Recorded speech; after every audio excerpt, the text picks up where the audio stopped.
If you're new here, welcome. If you're not new, welcome back.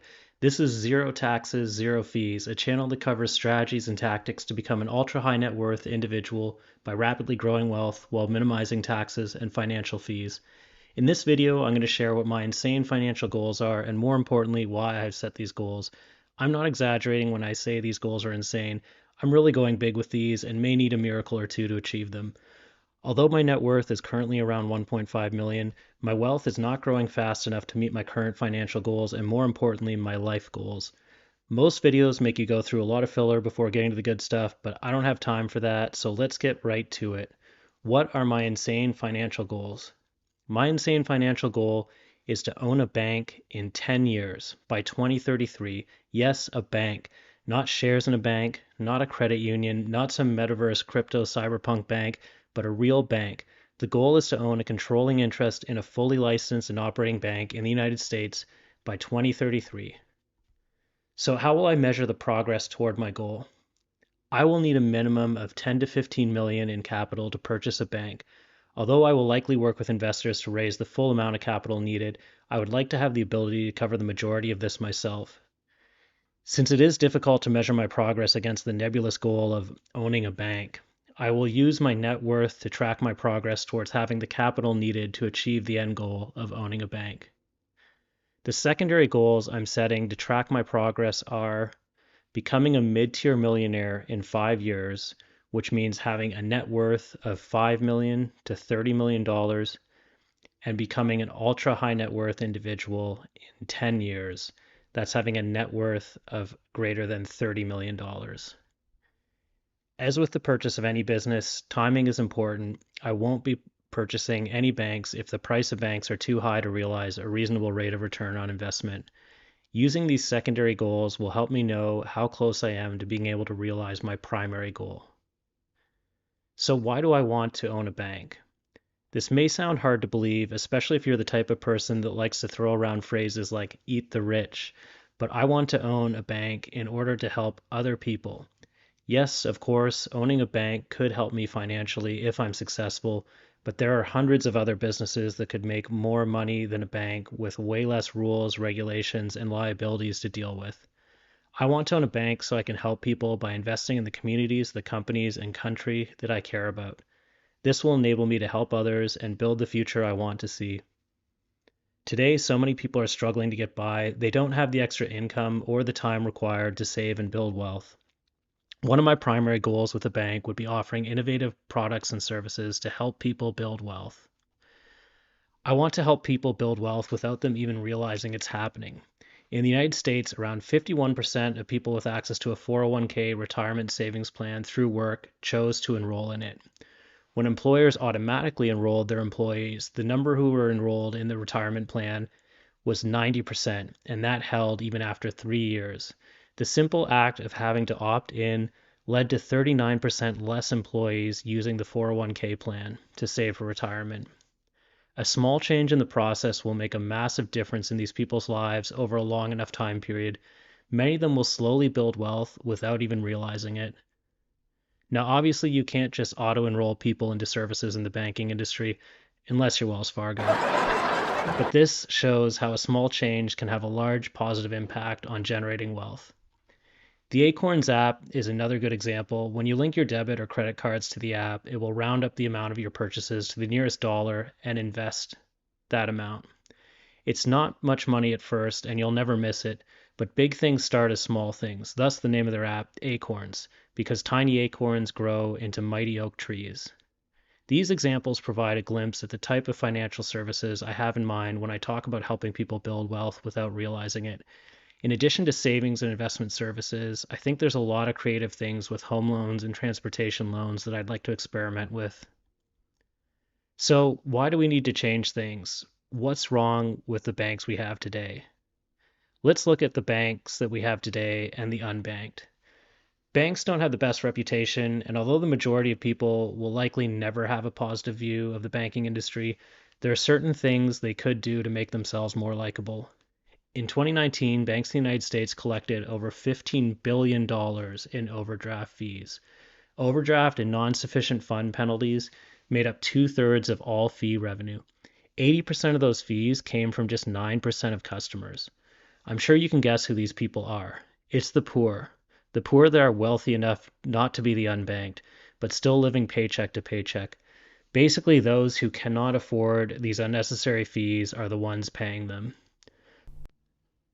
For the $15 billion spent on overdraft fees each year, the poor of America could get together and buy Paramount, Coinbase, or the Campbell Soup Company each year.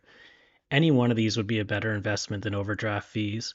Around 6 million US households are what is called unbanked, which means no one in that household has a checking or savings account at a bank or credit union. Although this number has been declining, there's still a lot of progress that needs to be made. There's also a major disparity when it comes to race. For white households with income between $30,000 and $50,000 a year, only 1.7% were unbanked, but 8% of black households and 8.4% of Hispanic households were unbanked. The most commonly cited reason for not having a bank account was that they don't have enough money to meet minimal balance requirements or that they don't trust banks. So what do you do when you don't have access to a bank? 6.9% of households in the United States were using reloadable prepaid cards in 2021. Trust me, these come with their own high fees and usability issues. No one chooses to use these when they have access to a debit or credit card. Another commonly used service for the unbanked is payday loans. In 2021, this was a $33 billion industry in the United States, worth 2 Campbell Soups as a point of reference. The average loan was for $375, and the charges and interest on that would be between $56 and $75, or 15 to 20% interest. Since these are short-term loans, it works out to an annual percentage rate of 391 to 521% APR. Needless to say, some of these people need help, and there's room for improvement. I can confidently say that any bank I owned would not have any overdraft fees. I would also never charge an APR of 521% unless your collateral was an H&M sweater. So why not just start a bank? I want to have a bank, and banks require a ton of money to purchase, so why not just start a bank instead? Starting a bank in the United States is a complex and challenging process that involves strict regulations and a significant amount of capital. To start a new bank, you would need to obtain a banking charter from the relevant regulatory agency, such as the Office of the Comptroller of the Currency or the Federal Reserve. This process involves demonstrating that you have the financial resources, management expertise to operate a bank. Additionally, new banks are subject to extensive regulatory oversight and must meet strict capital requirements. Buying a bank is no picnic either, but the charter is already done. There are existing deposits, the infrastructure, and presumably regulatory compliance is already in place. This reduces the capital and regulatory requirements associated with starting a bank. Both starting or purchasing a bank are incredibly complex, but buying is typically the path of least resistance. Will banks even exist in 10 years?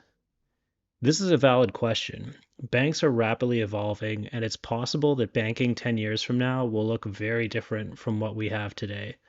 Although the massive financial institutions in the United States are not going to disappear anytime soon, there has been a massive amount of innovation and disruption in the financial services industry. Online banks and apps offer compelling alternatives to traditional banks. Companies like Zillow and Redfin compete with traditional banks and brokers on mortgages, and everyone from Affirm to Cash App offers loans.